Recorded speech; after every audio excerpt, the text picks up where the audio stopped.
राजा पंढरीचा, राजा पंढरीचा. कुणी म्हणेल देव नाहीच आहे, आता त्यांच्यासाठी हे कीर्तन किंवा हा सोहळाच नाहीये. देव आहे की नाही अशाच चर्चा अजून बुद्धिवाद्यांच्या चालल्यात.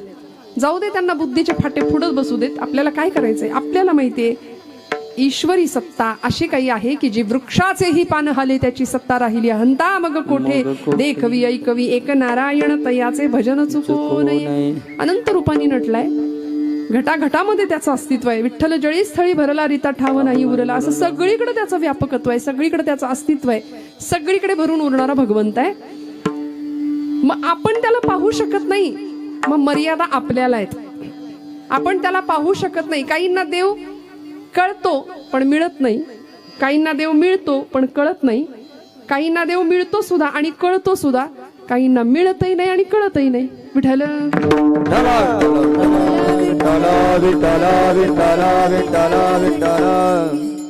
बाबा महाराज सातारकर असं म्हणायचे की तुम्ही देवाला माना किंवा मानू नका. देवाला न मानणाऱ्यांचा एक वर्ग आहे, फार मोठा आहे बघा. स्वतःला नास्तिक म्हणवणारी मंडळी आहे, तीच खरं तर फार आस्तिक असतात, घाबरून असतात. देवाला न मानणाऱ्यांचा एक वर्ग आहे, त्यांना बाबा महाराज म्हणायचे तुम्ही देवाला माना किंवा मानू नका. त्यांनी तुम्हाला मानलंय एवढं तर माना. तुम्ही देवाला माना किंवा मानू नका, तो तुम्हाला विसरत नाही याचं विस्मरण होऊ देऊ नका. देव नाही आपल्याला विसरत, आपण त्याला विसरतो. आपण त्याला नाही मानलं तरी चालतं, पण तो आपल्याला मानतोय. आणि ज्या दिवशी भगवंत आपल्याला मानणार नाही त्या दिवशी आपल्या घरासमोर गर्दी जमते. लोक म्हणतात उचला आता, यांना झाला कार्यक्रम, यांचा आटोपला. त्यामुळे देव आपल्याला मानणार नाही म्हणजे काय? चैतन्य देह सोडून जातं. माऊलींनी त्या चैतन्याला ओळखलं, माऊलींनी त्या चैतन्याचा शोध घेतला आणि त्याचा परिणाम असा झाला की माऊलींना देव दिसला, तुकोबरायांना देव दिसला, निळोबरायांना देव दिसला, माझ्या नामदेवांना देव दिसला. दिसला नाही तो जेवलाच त्यांच्या बरोबर येऊन नाचला कीर्तनामध्ये. इतकं व्यापकत्व भगवंताचं विशाल. फक्त आम्ही मंडळी त्याला पाहण्यामध्ये कमी ठरतो. अर्थात याचं कारण असं आहे, जीव शिवाचं नातं हे अभेद आहे हे आम्ही विसरतो. आणि जीव जन्माला आल्यानंतर शिवाला विसरतो. मी कुठून आलोय हे गावच विसरून जातो तो. आणि इथं आल्यानंतर इथल्या मायाजाळामध्ये इतका फसतो की मी कोण याचा विसर जीवाला पडतो आणि दुःखाच्या भोवऱ्यामध्ये जीव सापडतो. आज तुम्ही आम्ही सगळी कीर्तनासाठी येऊन उपस्थित आहात, जागेपणी कीर्तन श्रवण करताय. संतांनी आम्हाला प्रत्येक श्वास जागृतीचा घ्यायला शिकवलंय. बघा, उपनिषदांचं म्हणणं आहे उत्तिष्ठत जाग्रत प्राप्य वरांनी बोधत. संतांनी सांगितलं काय उपकार केले आमच्यावर, काय सांगू आता संतांचे उपकार. मज निरंतर जागविती. जाग केलं संतांनी. मग आम्ही झोपलोय का? तुम्ही म्हणाल ताई आता कीर्तनाला सुरुवात झाली, आता काही एवढ्यात झोप नाही लागत. जरा मग थोड्या वेळाने ब्रह्मानंदी टाळी लागते, एखाद्या डुलकी निघते कीर्तनात. कारण कीर्तनामध्ये ती बया येते, तिला निमंत्रण द्यावं लागत नाही, ती येते. तिला म्हणे राम रावणाच्या युद्धामध्ये रामाचा वरदान होतं. रावणाच्या आधी रावणाचा एक भाऊ मारला गेला आणि त्याचं नाव होतं कुंभकर्ण. त्याला 2 बायका, एकीचं नाव जागृती, दुसरीचं नाव निद्रा. मग ती जागृती नावाची पत्नी सती गेली, उरली निद्रा देवी. ती रामांकडे आली आणि रामप्रभूंना म्हणाली मी कुठं जाऊ, मी काय करू, माझा नवरा तर गेला निघून. तेव्हा म्हणे रामप्रभू तिला असं म्हणाले तू आता कथा कीर्तनात जात जा. म्हणून ती इथं येते. जसे देवाचे म्हणजे देव त्याच्या भक्ताला शोधायला येतो, तशी ती त्याच्या भक्ताला शोधायला येते, तिच्या भक्ताला शोधायला येते. आणि हे कुठल्याही रामायणात शोधू नका, मिळणार नाही. हे ऐकीव आहे. पण भगवंत जसा प्रिय आहे ना तशी आम्हाला ती सुद्धा निद्रा देवी सुद्धा फार प्रिय आहे. आणि ती कीर्तनामध्ये बरोबर येते. कारण कीर्तनी बैसता निद्रे नागविले, कीर्तनी बैसता निद्रे नागविले, मन माझे गुंतले, मन माझे गुंतले, विषया सुख अमृताहुनी गोड, नाम तुझे देवा, नाम तुझे देवा. अमृताहुनी गोड,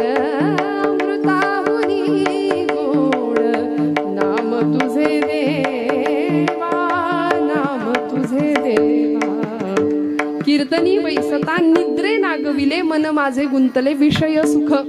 विषय सुखामध्ये आम्ही इतके रमलो त्यामुळे आम्हाला कीर्तनामध्ये ती निद्रादेवी त्रास देते. पण संतांनी आम्हाला जाग करण्याचं काम केले. उत्तिष्ठत जाग्रत उपनिषदकार म्हणाले, उठा जागे भारे आता स्मरण करा पंढरीनाथा. जन्म मरणाची येरझार चुकवण्याचं काम करणारं जागे पण संतांनी आम्हाला दिलं. पण आता माझा प्रश्न असा आहे, आपण आधी जागे होतो की आपण आधी उठतो? उपनिषदकार म्हणाले उत्तिष्ठत आणि जाग्रत. खूप लक्ष देऊन कीर्तन ऐका बरं का. अनेकांचा असा संभ्रम असतो 2 तास भरपूर हसायला मिळालं की कीर्तन मस्त, कीर्तन भारी, विनोद, आयुष्याचा विनोद व्हायची वेळ आली. कीर्तनात विनोद आमच्या गुरुजींनी सांगितलं लोणच्या पुरता पाहिजे. लोणच्याचं जेवण आपण नाही करत बाबा कधी. त्यामुळे भक्ती ज्ञाना विरहित गोष्टी इतरान कराव्या. प्रेम भरे वैराग्याच्या युक्ती विवराव्या. प्रेम भरे वैराग्याच्या युक्ती विवराव्या. भक्ती ज्ञाना विरहित गोष्टी न कराव्या. प्रेम भरे वैराग्याच्या युक्ती विवराव्या. प्रेम भरे वैराग्याच्या युक्ती विवराव्या. जेणे करोनी मूर्ती ठसावी अंतरी श्री हरीची. जेणे करोनी मूर्ती ठसावी अंतरी श्री हरीची. ऐसी कीर्तन मर्यादा हो संतांच्या घरची. ऐसी कीर्तन मर्यादा हो संतांच्या घरची. हे नाथांचं कीर्तनाची आचारसंहिता नाथांनी दिलेली आहे, त्यामुळे ती मोडण्याचा अधिकार आपल्याला नाही. त्यामुळे मी असं म्हटलं की आपण सगळेजण देवाला पाहण्याकरता धडपडत असतो, देवाला प्राप्त करण्याकरता धडपडत असतो. कुणी जपजाप्य करतंय, कुणी तीर्थयात्रा करतंय, कुणी दान धर्म करतंय, कुणी स्वाध्याय परिवाराकडे जातंय, कुणी सनातनच्या बैठकीला जातंय, कुणी प्रजापिता ब्रह्मकुमारी त्यांच्या बैठकीला जातं, कुणी अजून इस्कॉनकडे जातंय, कुणी दत्त संप्रदाय, कुणी वारकरी संप्रदाय, कुणी अजून कुठला संप्रदाय. अनेक वाटा आहेत, अनेक वाटा आहेत. ज्याला जी वाट झेपतीये, पसतीये, रुचतीये तो त्या वाटेला जातोय. पण वाटांमधला भेद जोपर्यंत नष्ट होत नाही तोपर्यंत देव सापडत नाही. असंख्य वाटेंनी आपण जात जात जात जात अभेद वृत्ती निर्माण होण्याऐवजी भेदच वाढत चालला. आमचं असं, आमचं तसं, आमचं तसं. आणि हे करण्याच्या नादामध्ये एकरूप असलेलं, एक असलेलं, एकोहम बहुश्याम असलेलं ते एक तत्व, एक ब्रह्म आम्ही विसरून गेलो. आणि ज्ञानोबरायांनी त्या ब्रह्माची ओळख करून दिली आम्हाला, किंवा ते ब्रह्म ओळखलं. संतांनी ते ब्रह्म ओळखलं. निळोबरायांनी त्या ब्रह्माची व्याप्ती सांगून दिली आम्हाला. निळोबराय म्हटले एकले न कंठेची म्हणून या येणे. एकटं होतं ते. कोण? ते ब्रह्म एकटं होतं, त्याला करमत नव्हतं. देव एकटा होता, निर्गुण होता, निराकार होता, त्याला करमेनाच. म्हणून त्यांनी आपल्या मायेचा आधार घेतला आणि मग त्यांनी सृष्टीची रचना केली. एकले न कंठेची म्हणून या येणे. केली निर्माणे वो 14 भुवने. गगन मेघ सूर्य चंद्र तारांगणे. पंचही महाभूते भौतिके भिन्न भिन्ने वो. पंचही महाभूते भौतिके भिन्ने भिन्ने वो. ऐसा लागनिया माया सूत्रधारी. ऐसा लागनिया माया सूत्रधारी.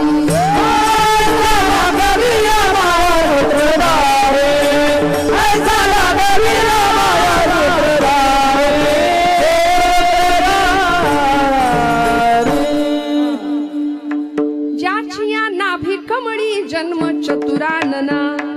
ज्याच्या नाभीतनं जगाला निर्माण करणारा ब्रह्मदेव जन्माला आला. ज्याचिया नाभी कमळी जन्म चतुरानना. ज्याचिया प्रकाश प्रकाश रवी किरणा. ज्याचिया महातेज तेज हुताशना. हो येण्याची पढवुनी वेदो केला शहाणावो. येण्याची पढवुनी वेद केला शहाणावो. ऐसा लागविया माया सूत्रधारी. ऐसा लागविया भारी झाला देवीला बाबा पुत्रधारे झाला देवीला बाबा पुत्रधारे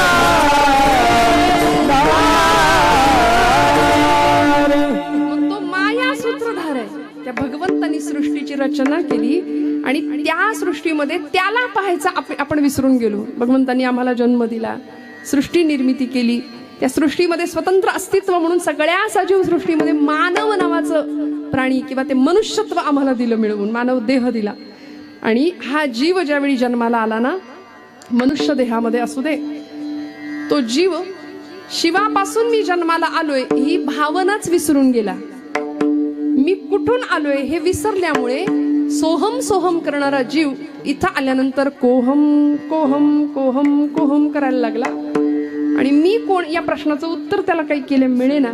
त्यामुळे या भवचक्रामध्ये हा जीव इतका अडकला, इतका गुरफटला. त्याचा परिणाम असा झाला की स्वतःची ओळख तर राहिली, देवालाही ओळखणं राहून गेलं. जीवाशिवाची गाठ पडली नाही आणि दुःखाच्या भोवऱ्यामध्ये वासांसी जीर्णानि यथा विहाय नवानि गृह्णाति नरोपराणि तथा शरीराणि विहाय जीर्णान्याति संयानि नवानि देहि. पुन्हा पुन्हा पुन्हा पुन्हा जीवन मरणाच्या चक्रामध्ये पुनरपि जननम पुनरपि मरणम पुनरपि जननी जठरे शयनम असा हा जीव अखंड सापडला आणि दुःखाच्या भोवऱ्यात फसला. संत आनंद स्वरूपाला प्राप्त झाले. तुकोबरायांकडे बघा, भौतिक प्रपंचिक अवस्था कशी होती महाराजांची. प्रचंड दुःख दारिद्र्य होतं. दुर्गा देवीचा दुष्काळ येऊन गेला, सगळं लोकांना देऊन टाकलं, रिकामं झालं मन, रिकामं झालं घर, सगळा प्रपंच वाताहत झाली प्रपंचाची.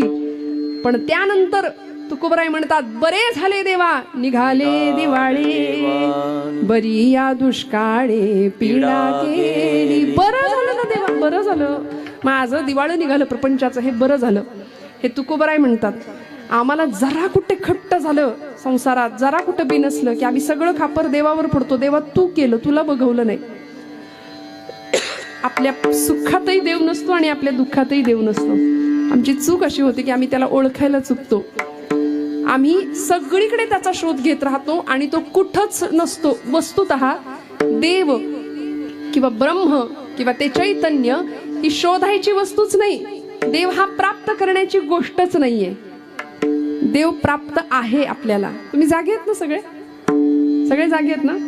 हा, देव आपल्याला प्राप्त आहे. मग आता सांगा, देवाला पाहिलंय का? पहिला प्रश्न परत विचारते, देवाला पाहिलंय का?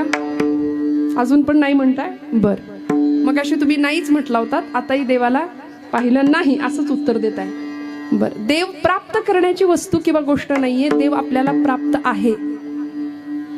प्रमाणासहित सांगते, तुकोबरायांचं प्रमाण आहे, उदकाचे तरंग तरंग उदकाचे अंग तरंग उदकाचे अंग तरंग उदकाचे अंग उदकाचे तरंग तरंग उदकाचे अंग तरंग उदकाचे अंग तरंग उदकाचे अंग उदकाचे तरंग हो हो उदकाचे तरंग उदकाचे अंग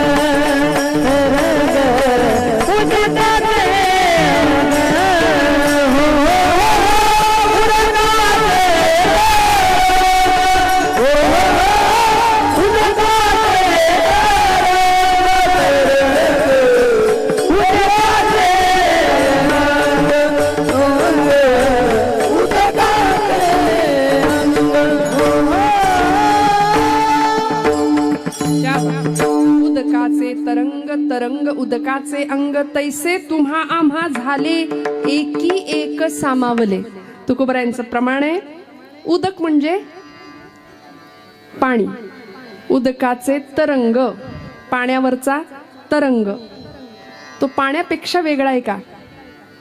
पाण्यावरचा तरंग तो वेगळा दिसत असला तरी तो पाण्याचाच अंश आहे ना त्याच्यामध्ये. उदकाचे तरंग तरंग उदकाचे अंग तैसे तुम्हा आम्हा झाले एकी एक सामावले. जसं पाणी आणि पाण्यावरचा तरंग एकमेकांपासून वेगळा नसतो, तसा शिव आणि शिवापासून निर्माण झालेला जीव हा शिवापासून वेगळा नसतो. विठ्ठल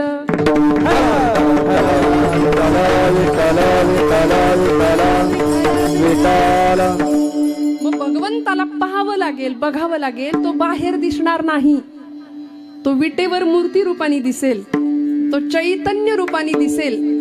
ज्ञान्यांना तो विटेवर सुद्धा दिसला चैतन्य रूपाने, पण आपण मूर्तीला नमस्कार करून येतो, मूर्तीतलं चैतन्य आपण पाहत नाही.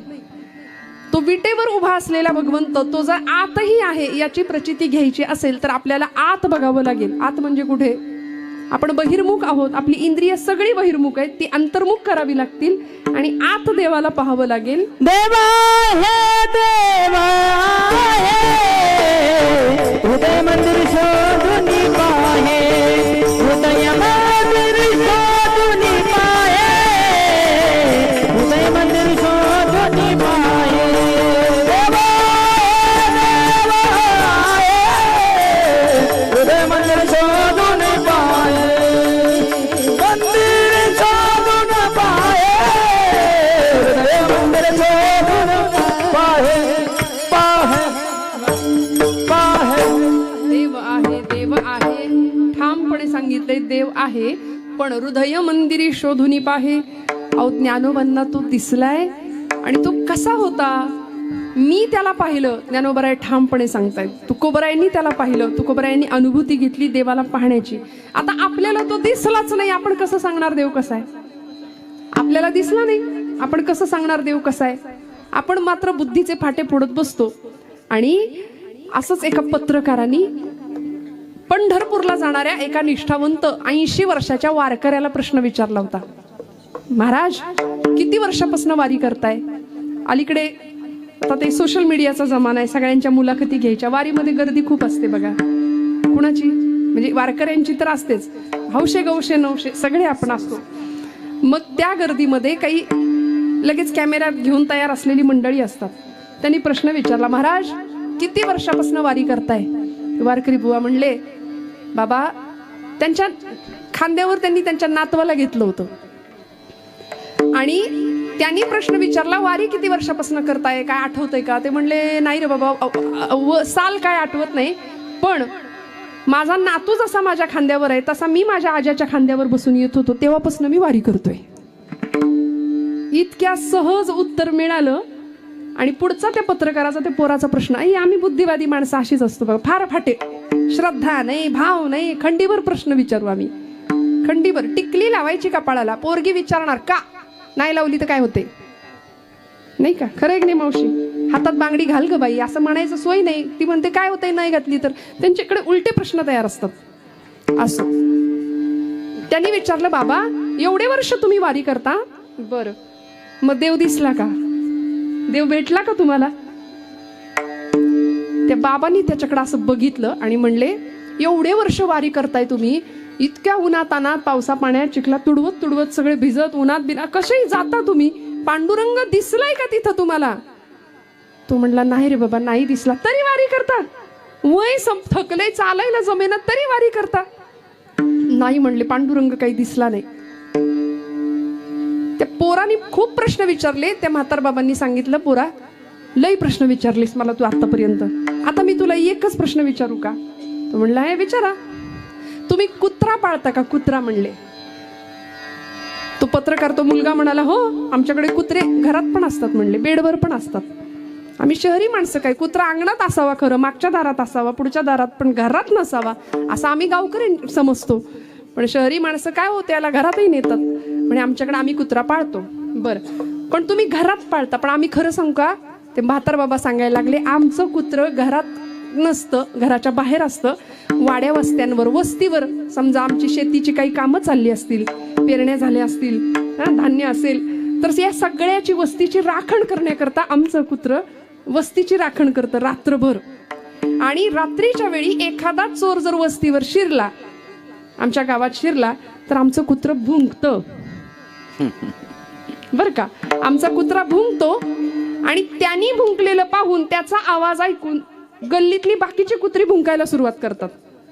त्याचं भुंकणं ऐकलं की तिसरं कुत्रं भुंकतंय, त्याचं ऐकलं की चौथं कुत्रं भुंकतं. असं करत करत करत गल्लीतली सगळी कुत्री एकाच वेळी रात्री भुंकतात. तो म्हणला बाबा नक्की काय म्हणायचंय तुम्हाला? अरे सांगतो ऐक तर पुढं. तू मला प्रश्न काय विचारला? तू देवाला पाहिलंयस का? तुम्ही देवाला पाहिला का? पांडुरंग दिसला का? तुम्ही कुत्रा पाळता, पण आम्ही पाळलेली कुत्री भुंकतात एका वेळी. एक कुत्रा भुंकला, चोराला कोणी पाहिलेलं असतं? पहिल्या कुत्र्यानी. सगळ्या कुत्र्यांनी चोराला पाहिलेलं नसतं, पण सगळ्या कुत्र्यांचा त्याच्यावर विश्वास असतो की काहीतरी गडबड आहे, भुंकलं पाहिजे. हे जर प्राण्यांच्या बाबतीत आहे, तर आम्ही माणसासारखी माणसं आहे. आम्हाला माहितीये ज्ञानोबांनी तुकोबांनी पांडुरंगाला पाहिलंय, त्यांनी पाहिलंय, त्यांना दिसलाय, मग आम्हाला सुद्धा पांडुरंग दिसणार, हा विश्वास. विठ्ठल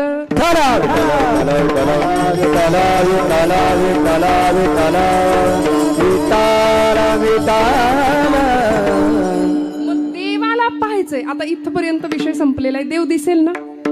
आता हो, आता तरी हो म्हणा. तुम्ही नाही नाही नाही अशाच माना हलवताय. देवाला पाहिलंय का? नाही, पण पाहायची इच्छा आहे का? आहे. देव दिसेल का? दिसेल ना. आता दिसणार. देव दिसणार. ज्ञानोबांना दिसला, तुकोबांना दिसला, आपल्यालाही दिसेल. पण ज्ञानोबांना कसा दिसला ते ज्ञानोबराय सांगतात प्रथम चरणात. सत्य ज्ञानानंत गगनाचे प्रावण, सत्य ज्ञानानंत गगनाचे प्रावरण, सत्य ज्ञानानंत गगनाचे प्रावण, सत्य ज्ञानानंत गगनाचे प्रावरण, सत्य ज्ञानानंद गगनाचे प्रावरण, गगनाचे वन गगनाचे प्रावरण, सत्य ज्ञानानंद गगनाचे प्रावरण, सत्य ज्ञानानंद गगनाचे प्रावरण, नाही रूपवर्ण गुण देखे, नाही रूपवर्ण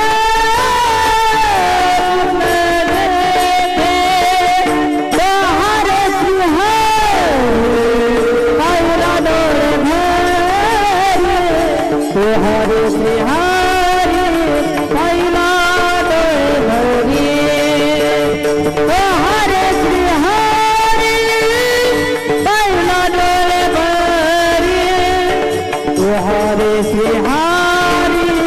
पहिला डोळे भरी.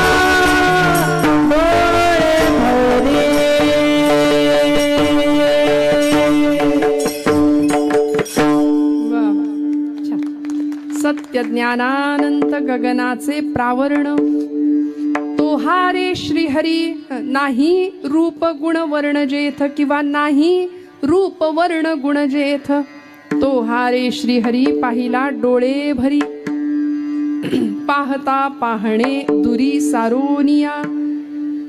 भगवंतांना मी पाहिलं असं ज्ञानोबराय सांगतात. आणि तो भगवंत कसा आहे, त्याचं अस्तित्व, त्याचं स्वरूप, त्याचं व्यापकत्व, एकंदरीत त्याचं रूप सगळं आमच्या समोर शब्दातनं व्यक्त केलं ज्ञानोबरायांनी. सत्य ज्ञानानंत किंवा सत्य ज्ञानानंद दोन्ही पाठभेद आहेत. गगनाचे प्रावरण, नाही रूप वर्ण गुण जेथे. देव कसा आहे? देव मला दिसला, देवाला मी पाहिलं. ज्ञानोबराय सांगतात देव सत्य स्वरूप आहे. देव सत्य स्वरूप आहे. जिथं जिथं सत्य आहे तिथं तिथं देवत्व आहे. आता देवाला पाहायचं कसं आणि कुठे पाहायचं? बघा, देव कुठे दिसणार? जिथं सत्य आहे तिथं देव आहे. श्रीमद भागवत महापुराणामध्ये मंगलाचरणाचा पहिला श्लोक म्हटला जातो. सच्चिदानंद रूपाय विश्वोत्पत्त्यादि हेतवे तापत्रय विनाशाय श्रीकृष्णाय वयं नमः.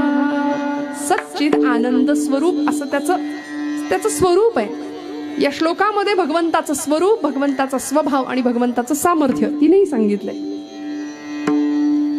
सच्चिदानंद रूपाय विश्वोत्पत्त्यादि हेतवे, हे त्याचं सामर्थ्य आहे. विश्वाच्या उत्पत्तीच्या, स्थितीच्या आणि लयाला कारण ठरणारा तो भगवंत आहे. हे त्याचं सामर्थ्य आहे. आणि तापत्रय विनाशाय म्हणजे त्रिविध तापांचा नाश करणारा तो भगवंत, त्याचा तो स्वभाव आहे. म्हणजे हे सगळं भगवंताकडे आहे. आणि त्यातलं ज्ञानोबराय सांगतात, माझा भगवंत मी पाहिला, तो कसा दिसला? सत्य ज्ञानानंद गगनाचे प्रावरण, तो सत्य स्वरूप आहे. आणि तुकोबरायांनी सुद्धा त्याला ओळखलं, त्याला सांगितलं, देवा तू कसा आहे? सत्य तू, सत्य तू, सत्य तू विठ्ठला. कागा हा दाविला जगदाकार. या जगामध्ये, सृष्टीमध्ये सत्य जर काही असेल ना, तर देवा ते तू आहे किंवा तुझं रूप आहे. मग असा सत्य स्वरूप परमात्मा ज्ञानोबरायांनी पाहिला. भगवंताचं स्वरूप सांगितलं, सत्य ज्ञानानंद. ज्ञान स्वरूप भगवंताचं. जिथं ज्ञान आहे तिथे भगवंत आहे. कसलं ज्ञान? कुठलं ज्ञान? भौतिकशास्त्र, फिजिक्स, केमिस्ट्री, बायोलॉजी हे का? मॅथमॅटिक्स नाही. नाही, हे तर शाळेत आम्हाला मिळतं. पण आत्मस्वरूपाचं ज्ञान जे भगवंताला होतं, आणि ते ज्ञान हे देवाचं स्वरूप आहे, देवाचं रूप आहे. भगवंताच्या षड्गुणैश्वर्याचं वर्णन ज्यावेळी ज्ञानोबराय करतात, त्यावेळी भगवंत कसा आहे? ऐका ज्ञान वैराग्य ऐश्वर्य यशश्री औदार्य हे साही गुणवर्य वसती जेथ. ज्ञान वैराग्य ऐश्वर्य यशश्री आणि औदार्य या 6 गुणांचा तो स्वामी आहे, म्हणून त्याला भगवंत म्हटलंय. षड्गुणैश्वर्य संपूर्ण आहे. येणे कारणे भगवंतू, जो निसंगाचा सांगा तू, तो म्हणे पार्था दत्तचित्तू होई आता. भगवान म्हटलंय. भग म्हणजे गुण, जो गुणांनी वान म्हणजे व्यापणं, गुणांनी जो व्याप्त आहे तो भगवान आहे. त्याच्या गुणांचं वर्णन करावं. त्या गुणांमधला 6 गुणांमधला एक गुण माऊली सांगतात, ज्ञान.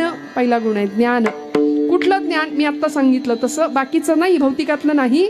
आत्मस्वरूपाचं ज्ञान. हु आय एम, मी कोण?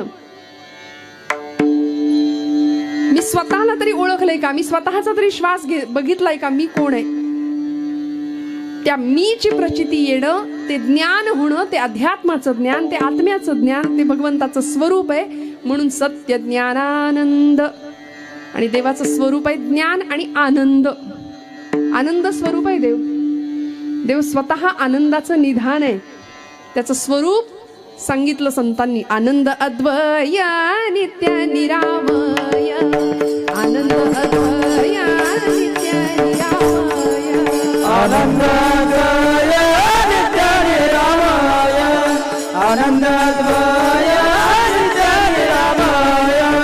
जे का निज ध्येया योगियाचे, जे का निज ध्येया योगियाचे, समचरण साजिरे विटेवरी, देह समचरण साजिरे विटेवरी.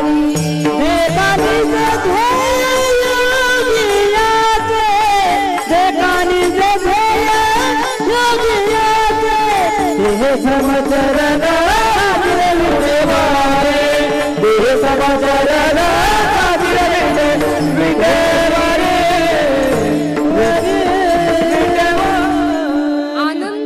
भगवंताचं स्वरूप लक्षण आहे. देव आनंद स्वरूप आहे, नित्य आहे, निरामय आहे, अद्वय आहे. आनंद हे भगवंताचं स्वरूप ज्ञानोबराय सांगतात. सत्य ज्ञानानंद गगनाचे प्रावरण.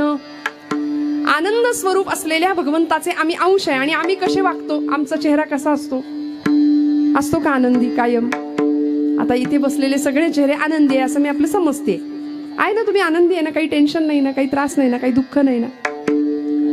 संसार दुःखाशिवाय असूच शकत नाही. पहिली गोष्ट, संसार दुःख मूळ हे सगळ्यांचं प्रमाण. कीर्तनाला न येणाऱ्यांचं सुद्धा पाठ असतं. राहू दे, आपण नाही म्हटलं ते सगळ्यांना माहितीये. संसार दुःख मूळ चालीसह माहिती असतं. म्हणजे आम्ही इतके रडत ती चाल म्हणतो, संसार दुःखाचा हे आम्हाला माहितीये, पण सुटत नाही. सुटतो का संसार? बरं, आपण संसाराला धरलंय की संसाराने आपल्याला धरलंय? खरं सांगा ना मावशी. मग सोडायचं का? सुटलं तर सगळं सुखाचंच आहे, पण सुटत नाही, सुटत नाही. आनंद स्वरूप परमात्मा आहे, त्याचे आम्ही अंश आहोत, पण आपण कायम दुःखी. जीव शिवापासून ज्यावेळी वेगळा समजायला लागतो स्वतःला, त्यावेळी तो दुःखाच्या भोवऱ्यात सापडतो. जीव शिवस्वरूप आहे, मी त्याचाच अंश आहे हे ज्यावेळी जीवाला कळतं, त्यावेळी जीव आनंद स्वरूपाला पोहोचतो. माऊलींनी तो अनुभव घेतला आणि माऊली भगवंताचं स्वरूप सांगतात. सत्य स्वरूप, ज्ञान स्वरूप आणि अनंत किंवा आनंद स्वरूप. देव आनंद स्वरूप आहे. देव आनंद स्वरूप आहे. माऊलींना त्याच जीवाचा किंवा त्याच जीवातला जो जीव आहे की नाही त्याचा लळा लागला. आतमध्ये तो ते परमात्मा तत्व. देहदेवाचे मंदिर, देहदेवाचे मंदिर, देह